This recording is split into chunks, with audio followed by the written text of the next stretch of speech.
Hello everyone, welcome to our channel. Today I'll show you how to share Facebook page link. If you have created a Facebook page and you want to share it with others and you don't know how to do it, don't worry. In this video, I'll be showing some easy and simple steps to do so. So make sure you stick till end without any further delay. Let's start the video. Open Facebook. Click on the menu option at the bottom right corner. Click on Pages. Click on Switch Now. Now click on Menu option again. Click on your profile. Here click on three dots.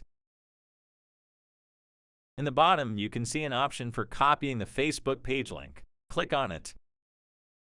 You have successfully copied the Facebook page link. Share with others now. Thank you so much guys for watching this video.